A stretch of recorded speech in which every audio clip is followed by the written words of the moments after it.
Salutations! Ah, Animal Crossing.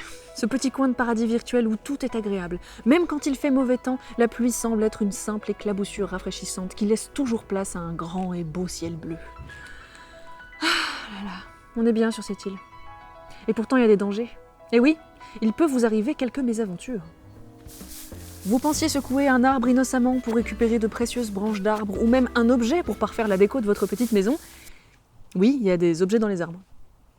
Cherchez pas.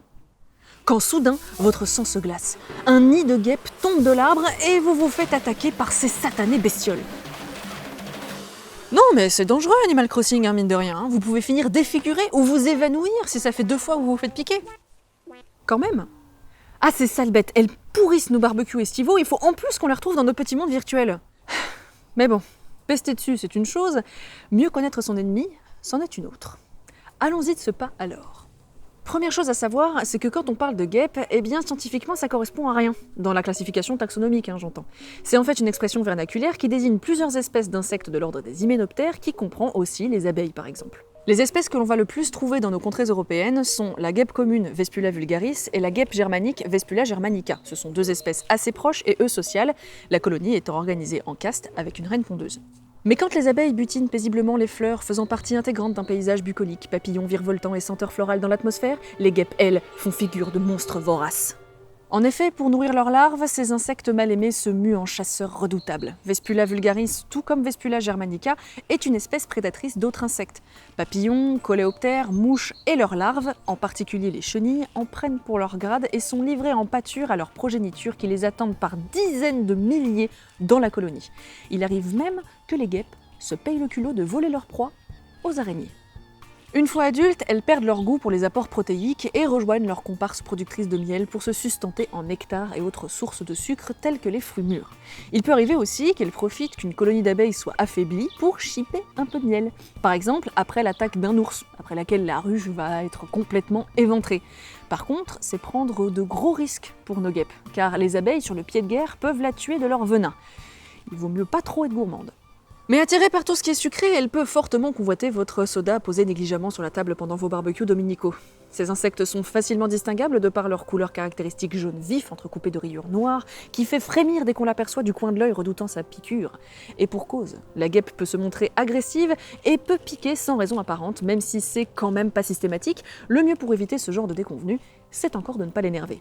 Car oui, vous le savez sans doute déjà, les guêpes piquent. Les femelles sont dotées d'un dard dont elles n'hésitent pas à se servir, que ce soit pour la défense ou pour l'attaque. Contrairement aux abeilles, elles sont beaucoup plus promptes à piquer car leur dard ne dispose pas de harpon comme celui des abeilles. En effet, les abeilles ne peuvent piquer qu'une seule fois car leur dard a une forme de harpon qui, une fois fiché dans sa victime, restera accroché. L'abeille n'aura alors pas d'autre choix pour s'en aller que d'arracher son dard de son abdomen, l'éviscérant littéralement au passage. Évidemment, l'insecte ne peut pas survivre à une telle blessure, donc les abeilles y réfléchissent à 2 fois avant de piquer. Et elles ne le font que si vraiment elles se sentent agressées pour défendre la ruche et la reine. Mais les guêpes, de leur côté, n'ont pas ce problème. Et même si, quand elles piquent, elles injectent une beaucoup plus petite quantité de venin que les abeilles, eh bien elles peuvent piquer plusieurs fois. Ouch. Oui, ouch, parce que nous, gros mammifères, nous avons peu de chances de mourir d'une simple piqûre, à moins de subir une attaque des seins ou d'être allergique au venin des hyménoptères.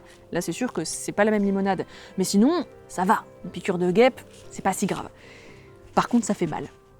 Le venin des hyménoptères est complexe et la recette n'est pas tout à fait la même selon les espèces. Il contient un joli cocktail que je ne vous détaillerai pas ici, m'en voulez pas, mais je suis pas très à l'aise avec la chimie. Mais une fois le cocktail injecté par l'insecte, cela donne des sensations de douleur vive, de brûlure, de forte démangeaison. C'est pas franchement agréable et pourtant, c'est pas faute de vous avoir prévenu. Bah oui, le jaune vif rayé de bandes noires là, c'est pas pour faire joli, hein. Bah non, c'est pour signaler au monde entier, attention, danger. Alors bien sûr, c'est pas toujours ce message-là que délivrent des couleurs vives dans la nature, mais pour ces cas-là, on parle d'aposématisme. Du grec apo, repoussé, et séma, signal, c'est donc une stratégie adaptative qui permet à certains organismes d'émettre un signal d'avertissement clair, qui peut être visuel ou chimique. Il constitue un moyen de défense face aux prédateurs éventuels qui, comprenant le message qu'ils risquent d'avoir de la casse s'ils s'approchent de trop, éviteront donc d'attaquer et passeront leur chemin. Dans le monde du vivant, ce genre de signal, il y en a plein. Des grenouilles tropicales, des chenilles, des serpents, parfois des plantes ou même des champignons. Toutes ces couleurs, ça veut dire je suis toxique, je suis urticant, je suis venimeux, je suis peut-être ton arrêt de mort, ou alors je suis un copieur qui bluffe. Et oui, car l'aposématisme, ça marche plutôt bien. Du coup, d'autres espèces ont opté pour le style bariolé, sans pour autant représenter le danger qu'il prétend être en ayant cette apparence.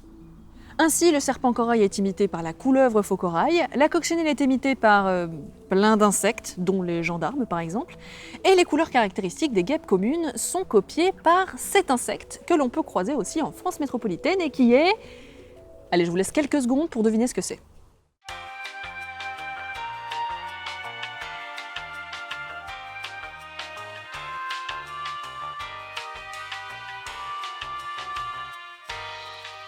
C'est une mouche, un cirfe ceinturé pour être précis, ou Epicirphus balteatus. On dirait un sort dans Harry Potter. Un sort qui te déguiserait en guêpe du coup. Ouais. Voilà qui clôt ce tour d'horizon sur les guêpes. Alors, tout petit tour, parce que les espèces d'hyménoptères dits guêpes, il y en a des flopées, il y en a des plus ou moins petits, des eusociales, des solitaires, des tonnes qui sont parasitoïdes.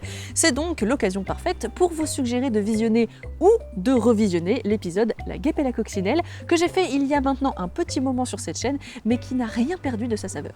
Ça vous fera patienter en attendant le prochain épisode. Et pendant cette attente insoutenable, vous pouvez aussi mettre un pouce bleu sous cette vidéo, vous abonner à la chaîne et activer la cloche de notification. Ça va vous prendre quoi? 30 secondes? Bah, c'est toujours 30 secondes de moins à attendre la prochaine vidéo. Me remerciez pas. Allez, à bientôt pour une nouvelle entrée dans le Bébétopédie.